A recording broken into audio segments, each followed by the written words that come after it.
এমন ৩টি আমলের কথা আপনাকে বলে দেব। যদি করতে পারেন, পৃথিবীর কোনো ব্যক্তি আপনার ক্ষতি করতে পারবে না। সকল প্রকার বিপদ-আপদ আল্লাহ তাআলা আসমান থেকে বন্ধ করে দিবেন। শুধুমাত্র সহজ ৩টি আমল আপনাকে শিখিয়ে দেব।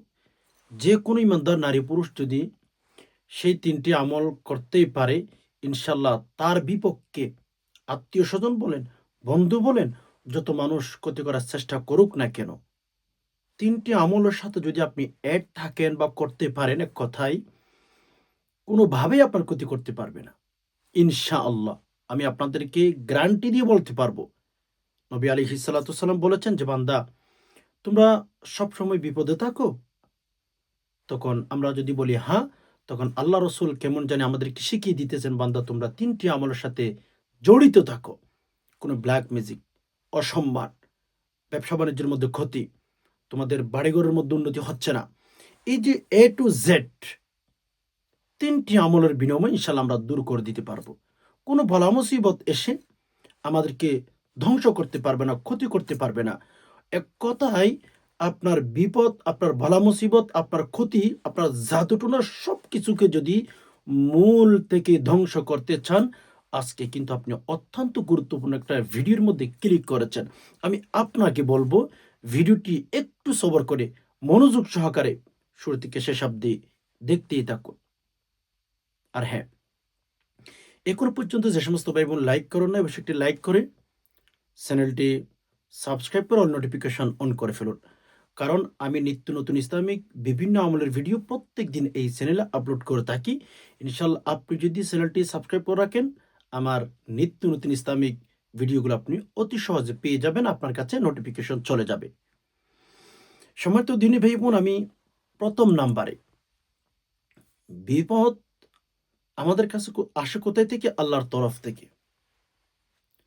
আল্লাহ পাক রব্বুল আলামিনের কাছ থেকে আমাদের কাছে এক কথায় বিপদ আসে।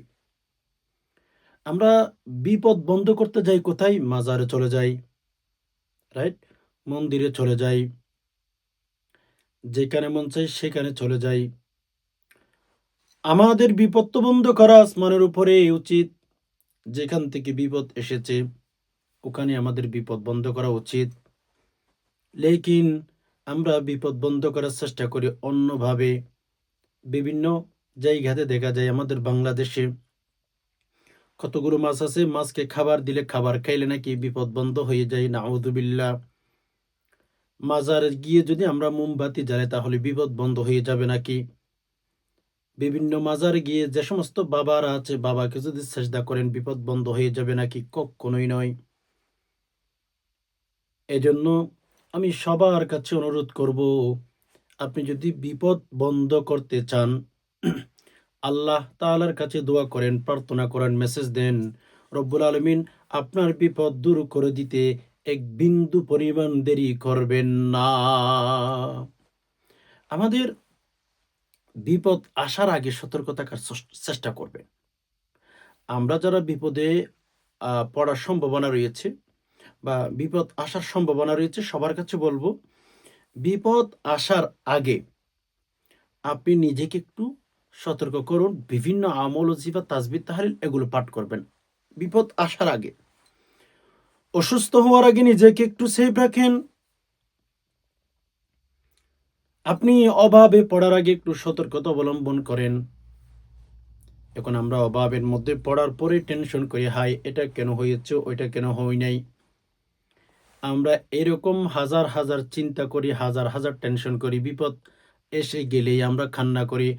আরে না, বিপদ আসার আগে আপনার জীবনটাকে সাজান, ধর্মীয় বিষয়গুলোকে ফলো করেন, দেখবেন আল্লাহ পাক রব্বুল আলামিন আপনার বিপদ আপদ সব দূর করে দিয়েছে।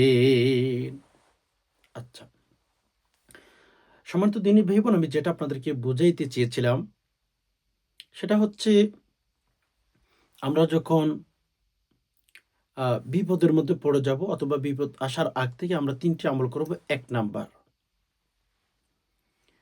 যেকোনো কাজের শুরুতে বিসমিল্লাহ পাঠ করা। দোকানে গেছেন, দোকান খুলবেন, বিসমিল্লাহির রহমানির রহিম। গাড়ি চালান, গাড়িতে বসার আগে বিসমিল্লাহির রহমানির রহিম। অর্থাৎ প্রতিটি কাজের শুরুতে যখন আপনি বিসমিল্লাহ শুরু করবেন, আমার রব বলেন আপনার সকল প্রকার বলা মুসিবত আল্লাহ পাক রব্বুল আলামিন দূর করে দিবেন।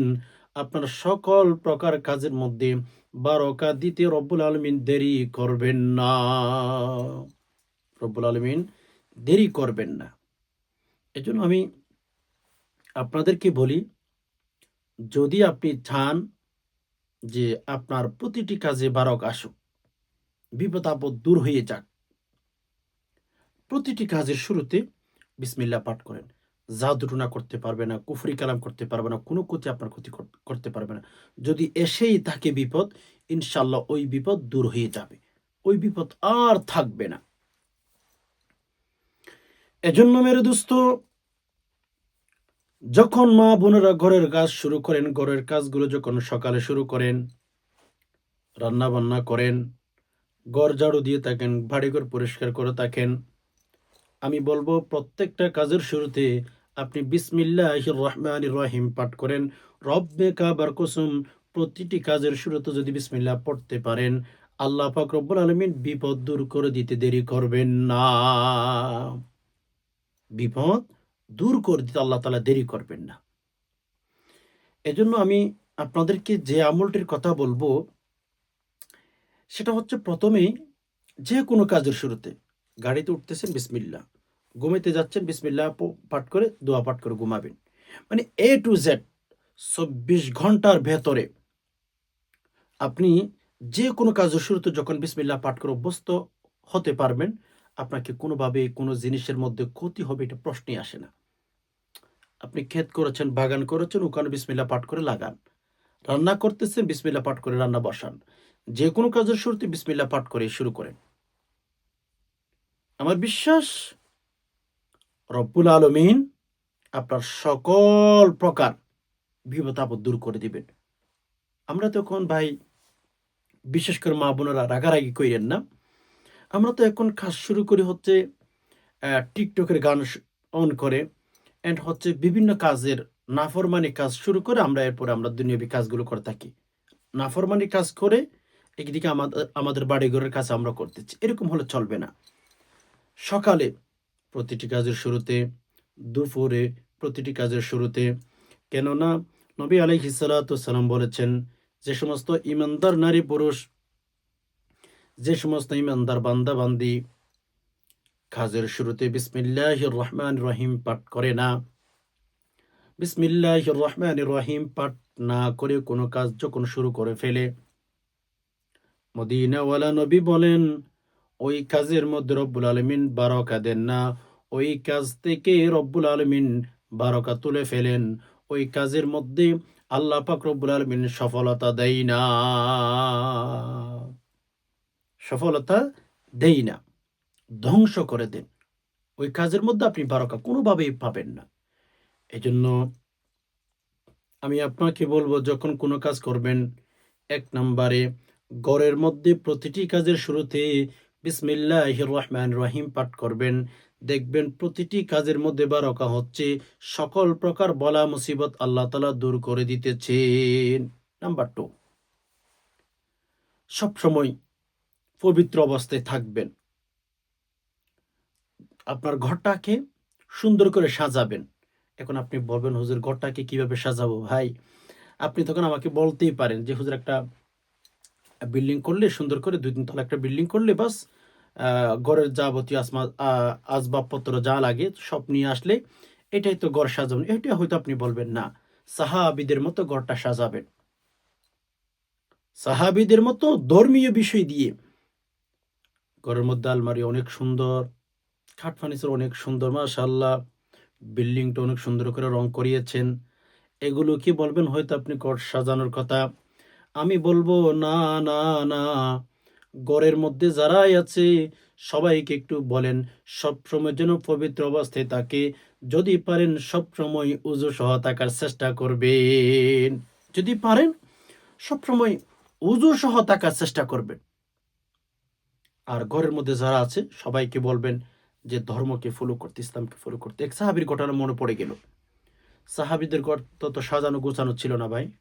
সৌদি আরবের মধ্যে আমার এই পাশে একটা ঘর আছে, সুবহানাল্লাহ, তাদের ঘরগুলো এত সুন্দর ছিল না, এত সাজানো গোছানো না।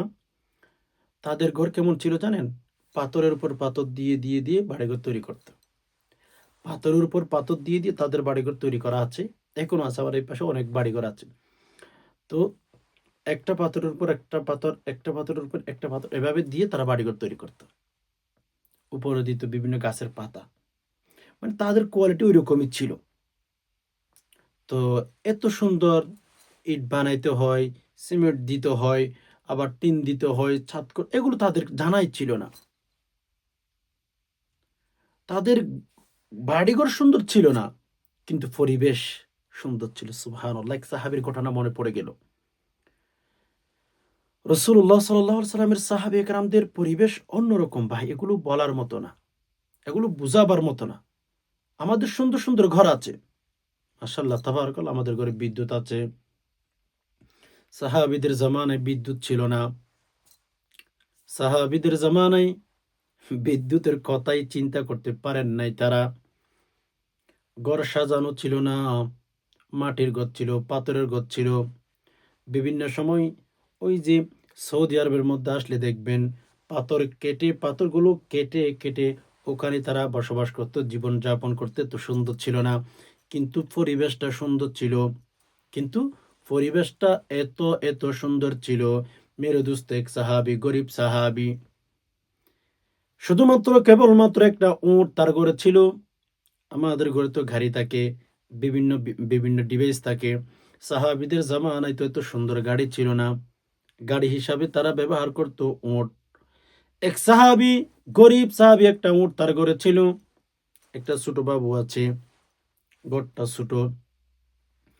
ওই যে বাবুটা ঘরের মধ্যে শুয়ে আছে। মেরা আজিজও, ওই উটটি পাশেই ছিল, ওই উটটি পাশেই ছিল। কিন্তু এবার চিন্তা করুন, আমাদের গরু ছাগল থাকে, আমরা সে গরু ছাগলকে বাহিরে রাখি, আবার আমরা ঘরের ভেতরে মানুষরাই থাকি। তার মানে আমাদের ঘরের পরিবেশ অনেক ভালো, আমাদের ঘরের ডিজাইন অনেক সুন্দর, কিন্তু ধর্মীয় পরিবেশ আমাদের ঘরের ভেতর নাই। এজন্য ঘর যদি রঙিন করে ২-৩ তলা করেও থাকেন, ধর্মের পরিবেশ যদি ঘরের ভেতর করতে না পারেন, আমার বিশ্বাস আপনি কখনো শান্তি পাবেন না। সাহাবী ধর্মীয় পরিবেশ করেছিল।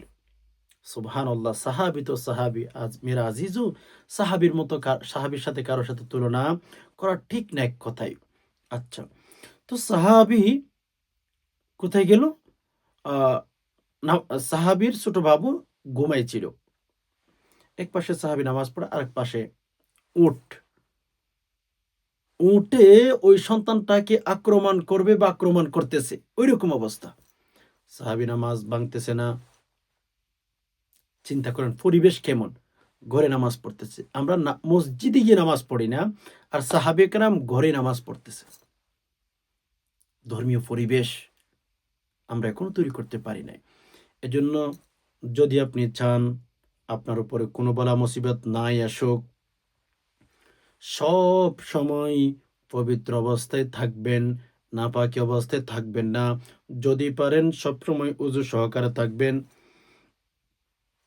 সব সময় ওযু সহকারে থাকলে আপনার বলা মুসিবত আল্লাহ পাক রব্বুল আলামিন দূর করে দিবেন। সবসময় পবিত্র অবস্থায় থাকবেন। যদি পারেন ওযু নিয়ে থাকবেন সবসময়। আল্লাহ রাসূল সাল্লাল্লাহু আলাইহি সাল্লামের একটা ঘটনা পাওয়া যায়, হাদিসে এসেছে। আমরা তো এই বর্তমান জমানায় আমাদের ঘরের ভেতরে টাইলস, অ্যাটাচ বাথরুম কত সুন্দর, মাশাআল্লাহ তাবারাকাল্লাহ, রাইট? কিন্তু রাসূলুল্লাহ সাল্লাল্লাহু আলাইহি সাল্লামের জামানায়, সাহাবীদের জামানায় এত সুন্দর অ্যাটাচ বাথরুম, এত সুন্দর বাড়িঘর ছিলই না ভাই। কিছুক্ষণ আগে বললাম। নবীজি পবিত্রতা জিনিসটাকে কত গুরুত্ব দিতেন চিন্তা করেন। আর ভাই আমরা তো এখন কাউকে নামাজ পড়ার কথা বললে তারা আমাদেরকে বলে, হুজুর শরীরের কাপড় ঠিক নাই, হুজুর নামাজ একটু পরে পড়বো, এই যে ইত্যাদি ইত্যাদিগুলো আমরা বলি। আমরা কি বলি যে শরীরের কাপড় ঠিক নাই, শরীর ঠিক নেই, মানে তার মানে সে নাপাক সেটা বোঝাচ্ছে, রাইট? এবার চিন্তা করুন ওই মানুষটা যদি ওই সময় মারা যায়, আর তার উপর কি বিপদ না আসতে পারবে? আপনি যখন নাপাক অবস্থায় থাকবেন, ঘরের মানুষগুলো যখন নাপাক অবস্থায় থাকবে, অপবিত্র অবস্থায় থাকবে, তখন তাকে শয়তান ধরে ফেলবে। শয়তান ধইরা মেরে দোস্ত তার ঘরের মধ্যে যত বালা মুসিবত আসবার আছে, তার যত প্রকার ক্ষতি করতে পারে, সকল প্রকার ক্ষতি কিন্তু শয়তান করেই ছাড়বে। এজন্য সবসময় আমরা পবিত্র অবস্থায় থাকবো। ও আল্লাহ রাসূল সাল্লাল্লাহু আলাইহি ওয়াসাল্লামের একটা ঘটনা আপনাদেরকে শেয়ার করতে চেয়েছিলাম, হ্যাঁ? নবী আলাইহিস সালাতু ওয়াসাল্লাম কত গুরুত্ব দিতেন পবিত্র বিষয়টাকে খেয়াল করুন। যে নবী আলাইহিস সালাতু ওয়াসাল্লাম যখন বাথরুমে যেতেন, টয়লেটে যেতেন, সাহাবায়ে কেরাম পানিগুলো একটু দূরে রাখতেন। দেন নবী আলাইহিস সালাতু ওয়াসাল্লাম বাথরুমের কাজ শেষ করে যখন বের হতেন, পানি একটু দূরে, হ্যাঁ, দূরে করে রেখেছেন সাহাবায়ে কেরাম। ওই পানির কাছে যেতে না যেতে নবী আলাইহিস সালাতু ওয়াসাল্লাম এখানে তায়াম্মুম করে ফেলতেন। নবী আলাইহিস সালাতু ওয়াসাল্লাম তায়াম্মুম করে ওখানে পানির কাছে যেতেন। সুবহানাল্লাহ! এত গুরুত্ব দিতেন পবিত্র জিনিসটাকে। চিন্তা করেন, এখন আমরা সবসময় নাপাক অবস্থায় থাকি। গোসল ফরজ হইলে আমরা নামাজই পড়ি না। ৯টা-১০টা পর্যন্ত আমরা নাপাক অবস্থায় থাকি। এরকম হলে কি চলে? আমি এই কথাগুলো আপনারা হয়তো অনেকেই রাগারাগি করতে পারেন। আমি এই কথাগুলো আপনাদেরকেও বলছি না, একটু পরামর্শ দিতেছি। আমল করে দেখুন, ফলো করে দেখেন। আত-তুহুরু শাতরুল ঈমান। পরিষ্কার পরিচ্ছন্নতা ঈমানের অঙ্গ। এটা তো আপনারা বলেন, আমি তো আরবি বললাম। সবসময় পরিষ্কার পরিচ্ছন্নতা থাকবেন, উযু সহ থাকবেন। আল্লাহ পাক রব্বুল আলামিন আপনার বাহ্যিক সৌন্দর্য দান করবেন। আপনার কলবটা আল্লাহ পাক রব্বুল আলামিন সৌন্দর্য করবেন, নূর দান করবেন। আপনি দেখবেন বলা মুসিবত থেকে শত হাত দূরে সরে গেছে। শত হাত দূরে সরে গেছে। তো যাই হোক, ১ নাম্বার কি বলেছিলাম? প্রতিটি কাজের শুরুতে বিসমিল্লাহ পাঠ করবেন। ২য় নাম্বার কি বলেছি? ২য় নাম্বারে আমরা সবসময় পাক পবিত্র অবস্থায় থাকবো। সবসময় পাক পবিত্র অবস্থায় আমরা থাকবো। তি তি ৩ টে আমলের কথা বলবো বলছিলাম। ৩য় নাম্বার, একেবারে লাস্ট ৩য় নাম্বার আমল। আমরা সকাল বিকাল সূরা ফালাক আর সূরা নাস পাঠ করব। এটা আম্মা জান আয়েশা রাদিয়াল্লাহু তাআলা আনহার ক্ষেত্রে একটা হাদিস বর্ণনা আছে। উনি বলেন সূরা ফালাক আর সূরা নাস এই ২ টি সূরা নাজিল হওয়ার আগে আল্লাহ রাসূল সাল্লাল্লাহু আলাইহি ওয়াসাল্লাম বিভিন্ন দোয়া দিয়ে, বিভিন্ন সূরার আয়াত দিয়ে তাদেরকে বিভিন্ন পানি পড়া দিত। তারা খাইতেন, তারা পান করতেন, তারা ভালো হয়ে যেত। নবী আলাইহিস সালাতু ওয়াসাল্লাম ফু দিতেন তাদেরকে। মানে সূরা ফালাক আর সূরা নাস নাজিল হওয়ার আগের কথা বলছি। ভালো করে মাথায় রাখবেন। ফাতেমা রাদিয়াল্লাহু তাআলা আনহা, আয়েশা রাদিয়াল্লাহু তাআলা আনহা, তাদের ২ জনের বর্ণনা পাওয়া যায় অনেক হাদিসের মধ্যে। যে তারা বলেন নবী আলাইহিস সালাতু ওয়াসসালাম যে সূরা ফালাক আর সূরা নাস, ফাতেমার কথা হচ্ছে সূরা ফালাক আর সূরা নাস, এই ২ টি সূরা আমি দেখতাম আব্বু যখন আমার বাড়িতে আসতেন। মানে নবী আলাইহিস সালাতু ওয়াসসালাম যখন ফাতেমার ঘরে যেতেন, তখন ফাতেমা বলেন আমি দেখতাম আমার আব্বু হা হাসান হোসেনকে আসতে দেরি, সূরা ফালাক, সূরা নাস এগুলো তেলাওয়াত করে তাদেরকে ফু দিতে দেরি করত না। বুঝতে পেরেছেন? সুবহানাল্লাহ। এজন্য আমি আপনাদেরকে বলব সূরা ফালাক আর সূরা নাস এগুলোর বাংলা অনুবাদ দেখলে বুঝবেন। কুল আউযু বিরাব্বিল ফালাক মিন শাররি মা খলাক ওয়া মিন শাররি গাসিকিন ইযা ওয়াকাব ওয়া মিন শাররিন নাফাসাতি ফিল উকাদ ওয়া মিন শাররি হাসিদিন ইযা হাসাদ। এখানে সব প্রার্থনা রয়েছে। এজন্য মেরে দোস্ত, সূরা ফালাক আর সূরা নাস সকাল বিকাল তেলাওয়াত করবেন, তবে সহিহ শুদ্ধ করে। কুল আউযু বিরাব্বিন নাস মালিকিন নাস ইলাহিন নাস মিন শাররিল ওয়াসওয়াসিল খান্নাস আল্লাযী ইউওয়াসউিসু ফি সুদুরিন নাস মিনাল জিন্নাতি ওয়ান নাস। এটি পাঠ করবেন। দেখবেন ইনশাআল্লাহ আমি আপনাদেরকে ১০০% ভাবে বলতে পারি। আমি যে ৩ টি আমলের কথা বললাম, কোন ঈমানদার নারী পুরুষ যদি এই ৩ টি আমল করে, ইনশাআল্লাহ তাদের যত প্রকার বিপদ আপদ বালা মুসিবত আসবার আছে, সকল বিপদ আপদ বালা মুসিবত মূল থেকে ধ্বংস হয়ে যাবে। অথবা আপনি বিপদে পড়েন নাই এখনো, তাহলে আপনি এখন থেকে আমলটি করতে পারেন। অথবা বিপদে পড়ে গেছেন, আমলটি করতে পারেন। ইনশাআল্লাহ আমার বিশ্বাস, পৃথিবীর কোনো ব্যক্তি, কোনো শত্রু যতই কঠিন হোক না কেন, আপনার কোনোভাবে ক্ষতি করতে পারবে না। আপনাকে জাদুটোনা করার চেষ্টা করতেছে, আপনাকে কুফরি কালাম করার চেষ্টা করতেছে, আপনাকে বিভিন্নভাবে ক্ষতি করার চেষ্টা করতেছে। কোনো প্রকার ক্ষতি মানুষ বলেন, জিন বলেন, কোনোভাবেই আপনার ক্ষতি করতে পারবে না। আল্লাহ পাক রব্বুল আলামিন আপনাকে নিজেই কিন্তু হেফাজত করবেন। আল্লাহ পাক রব্বুল আলামিনের দায়িত্বের ভেতর আপনি চলে যাবেন। এজন্য সম্মানিত দিনী ভাই বোন, একটু চেষ্টা করলে ছোট্ট, ছোট্ট আমলের মাধ্যমে আমরা বিরাট, বিরাট ক্ষতি থেকে বেঁচে থাকতে পারি। ছোট্ট, ছোট্ট আমলের মাধ্যমে বিরাট, বিরাট ক্ষতি থেকে আমরা নিজেকে রক্ষা করতে পারি। সো আমি সবার কাছে অনুরোধ করব, সম্মানিত দিনী ভাই বোন, আমরা যারা বিপদের মধ্যে পড়ে আছি, হায় হুতাশের মধ্যে পড়ে আছি, এগুলো কিচ্ছু আসে যায় না। আপনি বিপদে পড়লে আমার কিছু আসে যায় না। আপনার আত্মীয়-স্বজনদের কিচ্ছু আসে যায় না। বরং সে গোপনে, গোপনে আপনার আত্মীয়-স্বজন হাতে তালি দিবে। আপনার বিপদ দেখে তারা হাসবে। এটা হচ্ছে পৃথিবীর নিয়ম ভাই বোন। মানেন আর নাই মানেন এটা সত্য। মানুষের কাছে বলার চেয়ে রবের কাছে বলেন। রবের কাছে চান। জীবনে ইনশাআল্লাহ অনেক কিছু হবে। অনেক কিছু পাবেন ইনশাআল্লাহ। আশা করি বিষয়টি বুঝতে পেরেছেন। রব্বুল আলামিনের কাছে দোয়া করি আল্লাহ যে সমস্ত ভাই-বোন কথাগুলো শুনছেন, ধর্মের কথাগুলো, ইসলামের কথাগুলো, ইয়া আল্লাহ প্রত্যেক ভাই-বোনদেরকে সকল প্রকার বালা মুসিবত থেকে হেফাজত করেন। ইয়া আল্লাহ প্রত্যেকের মনের আশাগুলো পূরণ করে দিন। ইয়া আল্লাহ আমরা যেদিন দুনিয়া থেকে বিদায় হব, আল্লাহ ঈমানের সহিত যেন দুনিয়া থেকে বিদায় হতে পারে সে তৌফিক দান করুন। আমিন।